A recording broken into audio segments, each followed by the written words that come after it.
Alhamdulillah, muslimin muslimat dimati Allah sekalian. Kita sambung ya. Antara jalan ke syurga seterusnya. Tadi kita sebut, kita tak habis lagi. Allah menjamin dua perkara. Rizki yang cukup dan yang kedua syurga. Bagi tiga golongan. Yang pertama, mereka yang bila masuk ke rumah beri salam, dan mereka yang keluar ke rumah menuju ke masjid, dan mereka yang keluar rumah menuju kepada berjihad di jalan Allah. Ada satu hadis Nabi SAW, Nabi bersabda kepada Anas bin Malik, "Wahai Anas, apabila kamu masuk ke dalam rumah, ucapkanlah salam. Nescaya dirimu dan ahli keluargamu akan dirahmati, diberkati oleh Allah." Sebab itu bila kita masuk rumah, walaupun ada seorang saja isi rumah, kita seorang. Tak ada orang lain, kita duduk seorang-seorang. Ataupun memang ada kita dengan suami isteri, anak-anak semua sudah besar. Tetap bagi salam dengan sebaik mungkin. Assalamualaikum warahmatullahi wabarakatuh. Macam penceramah gitu kan. Masya Allah. Yang dalam rumah sambut Waalaikumsalam warahmatullahi wabarakatuh. Masya Allah. Muslimin muslimat, doa dalam salam itu sangat kita perlukan.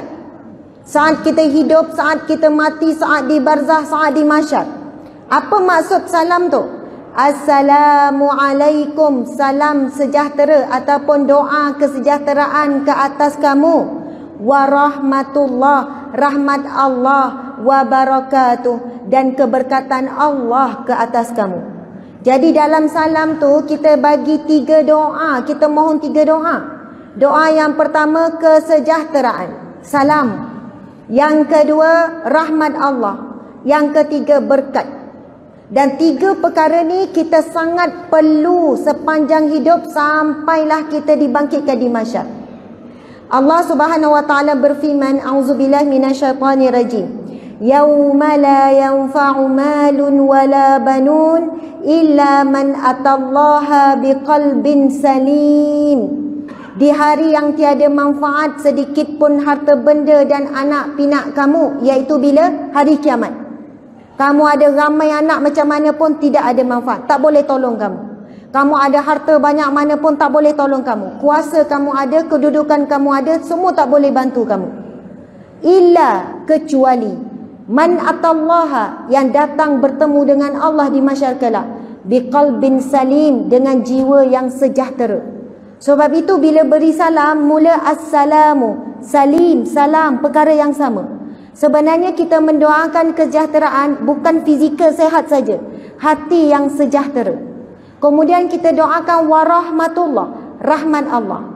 Kita tahu kita tak mampu masuk syurga dengan amal ibadah, sebab belum tentu kita diterima. Dan kita ini lebih banyak dosa dan melayakkan kita dicempat ke dalam neraka. Tapi dengan rahmat Allah kita boleh masuk syurga. Kemudian ada orang tanya, Ustazah, kalau gitu buat apa buat ibadah? Sebab kita bukan boleh masuk syurga dengan ibadah. Kita kan masuk syurga dengan rahmat Allah. Kita mohon sajalah rahmat Allah. Mustahil nak dapat rahmat Allah tanpa melalui jalan ibadah. Memang betul masuk syurga dengan rahmat Allah, tapi rahmat Allah diperolehi melalui jalan ibadah dan amal soleh. Allahu Akbar. Jadi yang ketiga kita doakan apa? Wabarakatuh, berkat. Rumah yang kita duduk sekarang, bila kita mati, kita tak boleh bawa masuk ke dalam kubur. Tapi kalau rumah kita berkat, berkat akan kekal dan bertambah-tambah. Keberkatan rumah kita tu, yang di rumah itulah kita solat jemaah, kita baca Quran, kita zikir, di rumah itu terbinanya sebuah kasih sayang. Kasih sayang bukan kekal. Kadang sayang, kadang jemu, kadang bosan, kadang marah, kadang geram, kadang serabut, kadang menyampah. Tengah tidur tengok muka, geramnya. Tengah bergaduh merajuk, dia boleh tidur krong-krong. Kan kadang geram.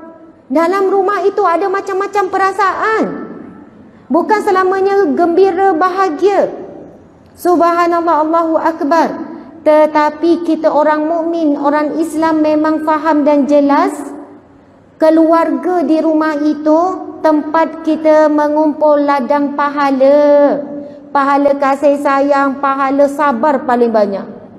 Betul tak? Pahala sabar paling banyak. Sabar dengan suami, suami sabar dengan isteri. Kalau kita tanya suami sebelah sini, apa yang membuatkan paling perlu sabar dengan isteri-isteri ini? Tangan dia kah? Kaki dia kah? Ataupun mulut dia kah? Mulut. Masya Allah, mulut. Betul atau tidak ni? Betul. Kita pun sedar diri kan? Kita sedar diri. Saya pun sedar diri. Kadang-kadang saya ucap terima kasih dekat suami ni. Terima kasih ya kerana sabar dan kerana kuat untuk diam. Saya cakap macam tu sebab saya tak kuat untuk diam. Kalau tak suka, tak puas hati, tak boleh simpan. Cuba juga simpan, dia jadi mesti kena cakap. Tetapi orang lelaki kekuatannya dia kuat untuk diam. Ada satu kisah benar ya, saya kan perunding cara rumah tangga. Satu hari bergaduh suami isteri. Isteri begini. Suami diam je. Suami tak nak cakap. Isteri cakap lagi. Bila suami diam, tengok ustazah, dia tak cakap apa-apa. Saya tak ada masalah, dia saja banyak masalah. Sedap dia kesimpulan. Suami diam lagi. Saya macam confused. Macam mana nak bagi suami ni bercakap supaya ada perbincangan ni. Lalu saya pun bagi kertas, suruh tulis. Isteri tulis, suami pun saya minta tulis. Saya kata tulislah apa yang nak pasangan berubah, apa yang diinginkan, sekian-sekian kita nak bincang ni.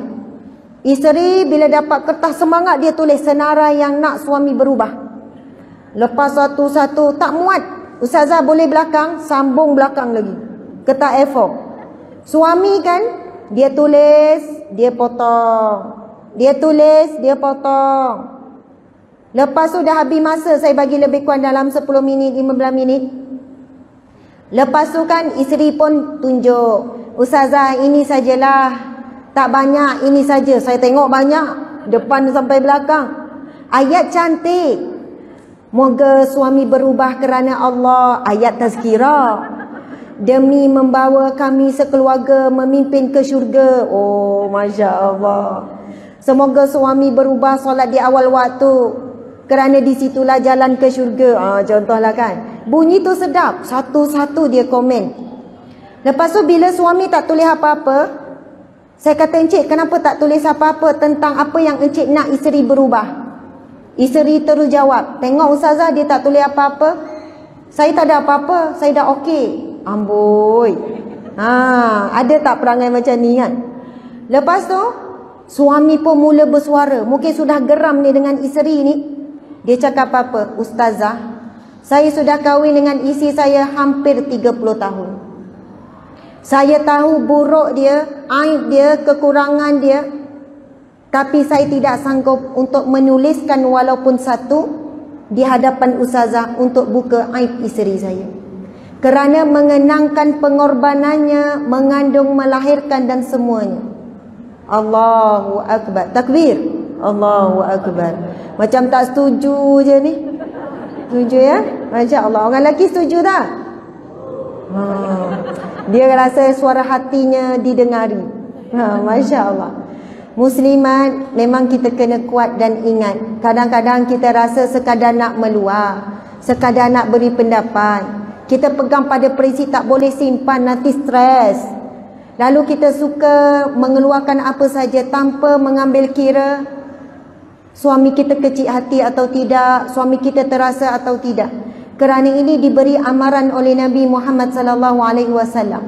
Apabila ditanya apakah punca ramainya wanita dicampakkan ke dalam neraka, Nabi menyebut punca paling utama yang terbesar adalah apabila seorang isteri menyakiti hati suaminya dengan lidahnya, dengan mengkufuri kebaikan suami. Apabila ada sesuatu yang tidak suka, dia melupakan segala kebaikan suami. Allahu Akbar. Tapi saya bukan nak beratkan di bahagian wanita saja. Sebab lelaki ujiannya jauh lebih besar. Setiap kali nak melangkah ke dalam syurga ataupun nak melangkah kepada kebaikan, hitung-hitung pahala, Isteri tuntut, anak tuntut. Kalau isteri seorang, kalau 2, 3, 4, lagi banyak yang menuntut. Bahkan seorang lelaki, dia juga bertanggungjawab kepada ibu dan ayahnya, juga bertanggungjawab kepada adik-beradik perempuannya. Berat tanggungjawab. Jadi kita perempuan, subhanallah, yang kita perlu jaga suami kita seorang. Tetapi lelaki perlu jaga banyak. Tetapi Allah beri ujian kepada kita wanita, emosi, sampai kita sukar untuk menjaga lidah. Orang lelaki dia bercakap bila perlu, orang perempuan bercakap itu perlu. Faham tak? Orang lelaki dia bercakap bila perlu, orang perempuan pula perlu bercakap. Kalau tak bercakap satu hari, demam, betul kan? Subhanallah, Allahu akbar. Okey.